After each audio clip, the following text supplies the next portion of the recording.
You know what we haven't talked about enough this week, Paul, if I could enunciate and get that out of the mouth? Google and I/O Oh, and absolutely. things that Sure. are happening. Sure. There's a lot happening. There's a lot happening, later here. But I want to know, how did developer shows turn into like consumer events, you know? yeah, because Because Google there's going to it's announce going to be stuff. like, Apple's going to like, announce stuff at theirs. yeah, they always do. You know, Microsoft Build sort of. Never forget, you used to go to Build and you bring home an Xbox, quite literally. They gave those away the one year. Remember when they used to do that? They give away all the good stuff. Like you go to a developer show, you get phones and things, and Yeah. Those maybe are the you'll build days. an app for it. Maybe you probably won't. Yep. More likely you'll throw it in a drawer and it'll become some part of a weird collection that you can never get rid of. But one thing you should pay attention to and never get rid of is this message from today's sponsor.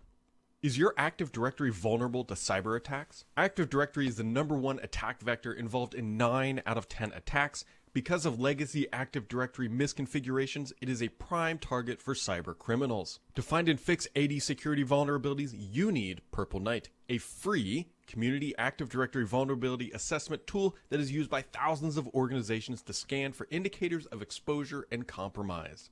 Purple Knight provides a vulnerability assessment report and prioritizes recommendation guidance so you can quickly find and fix legacy misconfigurations that leave your core identity system open to attackers. You can also use Purple Knight to scan for vulnerabilities in Azure Active Directory, which is notoriously tricky to secure. Stop worrying about security gaps and download Purple Knight today to find out where the problem is and how to fix it. You can find links to Purple Knight in the description of this podcast. Purple Knight, AI, and Google. Lots of stuff. How many times do you think they're going to say AI?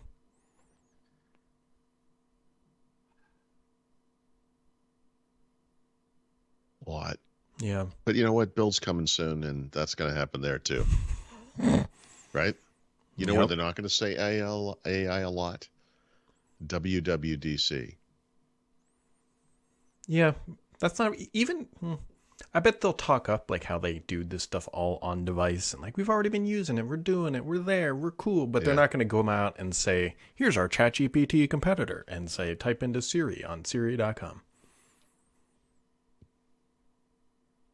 Wow. Was dumbandumber.com already taken or Siri.com? Oh boy. It could happen. I guess you never know. But Yeah, so I don't know. As Google announces all that stuff, you know where to find it on Thurrott.com. yeah. I mean, earlier in the week there was the tablet leaked, so we know that's Yep, coming. yep. We've seen Everything's leaked, dude. Everything. Fold has coming. Fold, the 7A, the tablet, like you said. All of it is interesting to some degree. I'm not spending $1,900 on a phone, so okay. No. You think we'll get new Pixel Buds? Maybe. It's the only thing that hasn't leaked. That's true. I think last year they did boy, I'm having a trouble remembering, but I feel like they did like a quick preview of stuff that was coming in the fall. So I want to say Google Watch or a Pixel Watch, maybe even the tablet, even though that's only now coming. Certainly the Pixel 8, because that stuff had started leaking already, right? That's our Pixel 7, excuse me, last year.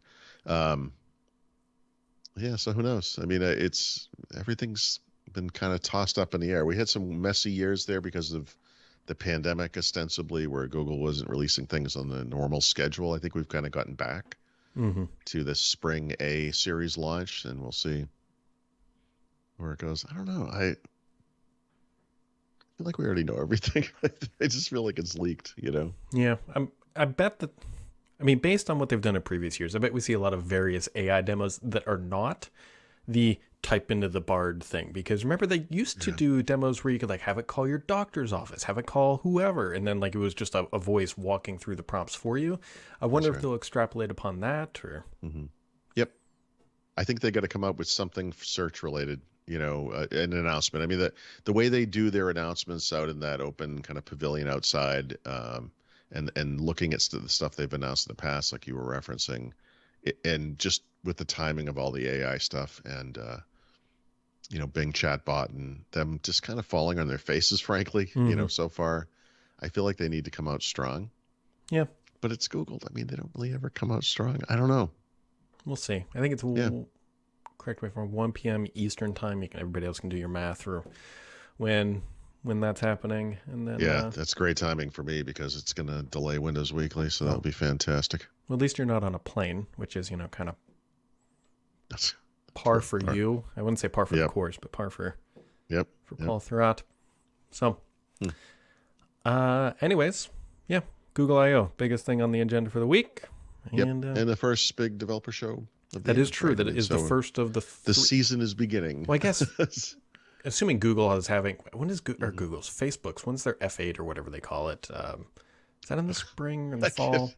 I couldn't even invent enthusiasm for that. I feel like it might be later in the year, but I was about to say the first of the big three, but Meta is pretty big, so it can't really. But from a developer platform perspective, I think it's Apple, Google, Microsoft, frankly, in that that's the order, typical trio.